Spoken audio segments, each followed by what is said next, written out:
Welcome sa Dries TV. Kung interesado ka sa ganitong news, huwag kalimutang isubscribe ang ating YouTube channel. Maraming salamat! Welcome back again sa ating YouTube channel mga kakimpaw, and sa update natin ito, ang pag-uusapan natin ay tungkol sa mga importanteng ganap kina Kim and syempre kay Paolo Avellino.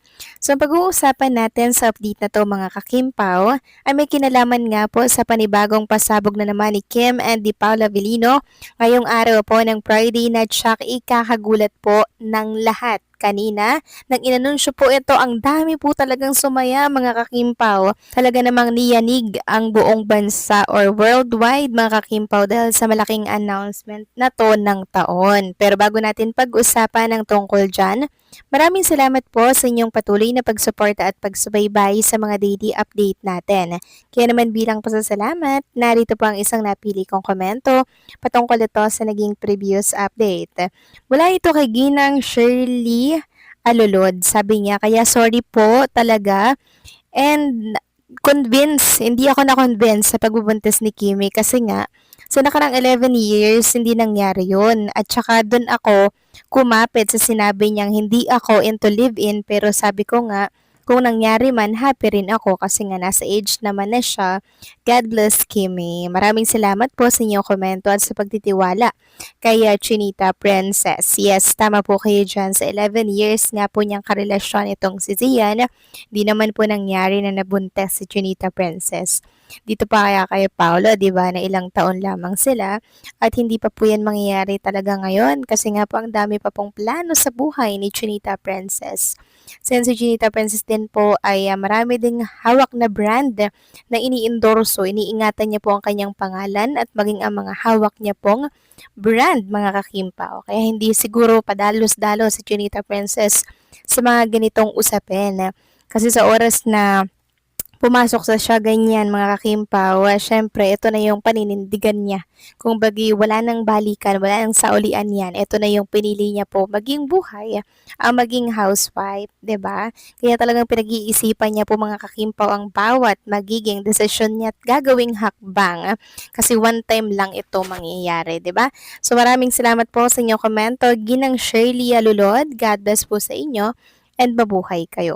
So, eto na nga, pag-usapan na natin mga kakimpaw, mga topic na nakalap natin sa update na to.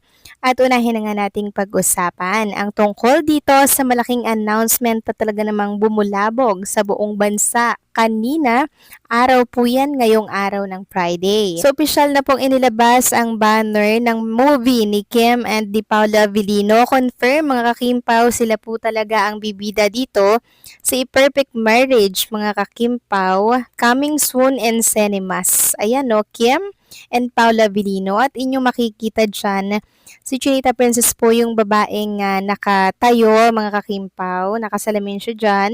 Tapos si Paolo naman po yung nakaluhod mga kakimpaw. Ayan no, nakaluhod po siya kay Chinita Princess. Tapos si Kim Chu ay nakahawak sa pisngi ni Paolo. So sila po ang mag-asawa mga kakimpaw. Ayan, napakalinaw ha. Sila po yung mag-asawa, sila po yung tinutukoy sa perfect marriage. Sabi nga dito, look, Kim Chu at Paolo Avellino, bubuo na ng pamilya sa nakakadurog na movie comeback na A Perfect Marriage. Abangan sa mga sinihan. So yan po yung napakalaking announcement ngayong hapon na talaga namang kinatuwa at kinawindang ng mga Kimpaw fans. So kumpirmadong sila mga kakimpaw ang gaganap dito, wala po yung mga kinaiinisan po ninyo na artista or aktor, hindi po kasama dito. Napakalinaw na si Kim and Paolo mga kakimpaw ang tinutukoy dito. Sabi nga dito ng isang account, doon sa mga bashers ng Kim Pao na walang ginawa kundi siraan si Paolo, sorry na lang kayo. Lahat ng sinabi nyo kay Pao, kabaliktaran, palibhasa, inggit at puro mga false narrative. Kahit magpatiwakal kayo dyan, hindi nyo matitinag at matitibag ang Kim Pao. So ayan mga kakimpaw, no? So, naiinis siya kasi nga po ang daming mga pambabatikos kay Paolo na kesyo ganito kasama si ganyan. Tapos ang ending hindi naman talaga mga kakimpaw kasi si Kim and Paolo talaga ang gaganap na mag-asawa dito sa movie. Sobrang mapanakit daw nito mga kakimpaw at talaga namang magbabaon daw kayo ng tissue pag kayo po ay manonood sa sinihan. Dahil mixed emotion nga po ang inyong matutunghayan at mararamdaman sa A-Perfect Marriage na pagbibidahan ni Kim and Paula Avellino. At para po sa ikakapanatag ng lahat mga kakimpaw, nakatagpo dito si Chinita Princeso and Quantum Films and syempre si Paula Avellino.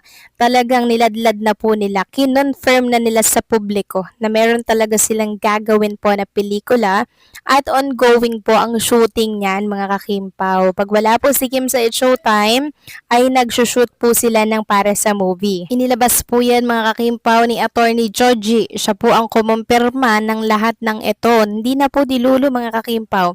Lahat po ng ating mga hiling ay ibinibigay po talaga sa atin. Napakalakas talaga ng ating request, 'di ba? Talagang binibigay sa atin kasi alam nila na malakas po talaga sa tao si Kim and Paolo. Malakas ang supporting powers ng mga fans club. Kaya naman, nag-aagawan talaga ang mga producer na si Kim and Paolo po ang gawa ng movie. Sobrang nakaka-proud, di ba? Dahil ngayon pa lamang po, mga kakimpaw, nagbubuo na po sila ng mga pa-block screening, may mga donation na po silang kinokolekta para nga naman po pagsapit ng Kapaskuhan, abay bubuhos mga kakimpaw yung mga supporters dahil nakapag-ipon sila eh. Ngayon pa lang nag-iipon na sila. Nakaka-proud talaga ang mga Kimpaw fans, no? Talagang may unity, may pagkakaisa mga kakimpaw, nakakatuwa sila. Kaya sana po, suportahan at wag nating iwanan si Kim and Pao sa labang ito. Dahil wala naman po dito yung kinaiinisan ng lahat. Confirm na yan mga kakimpaw, si Kim and Paolo ang gaganap na mag-asawa dito. And matutunghayan natin talaga yung nakakakilig, iyakan, 'di ba? And syempre yung kalungkutan, grabe matutuwa kayo dito talaga mga kakimpaw. Ngayon pa lang sinasabi ko na sa inyo, mag-ipon-ipon na po kayo dahil matindi talaga to. So meron na po tayong nakikitang magpagpapablock screening dito, ilang grupo na yon mga kakimpaw. Tapos yung iba, taga ibang bansa pa, uuwi ata mga kakimpaw para po manood ng movie ni Kim and Paolo. Grabe, no? Ngayon pa lang nakikita ko na yung init ng suporta ninyo. Nakakatuwa at nakakataba ng puso. Dahil sa lahat ng laban, hindi nyo iniiwan si Kim and Paolo. And for sure, nakikita nila yung effort ninyo ngayon pa lang. And si Kim, sobrang na-appreciate niya lahat ng mga suporta ninyo. Hindi man nila maisa-isa na pasalamatan kayo pero nakikita po niya yung effort at pagod na binibigay ninyo para po sa kanilang dalawa. Kaya kudos dito sa mga supporters, sa mga Kimpo fans na lagi pong andyan nakasuporta kay Kim and Paolo. So kayo ba mga kakimpo, ano masasabi ninyo dito na kinonfirm na po mga kakimpo na bubuo si Kim and Paolo Avellino ng pamilya? Please comment down below.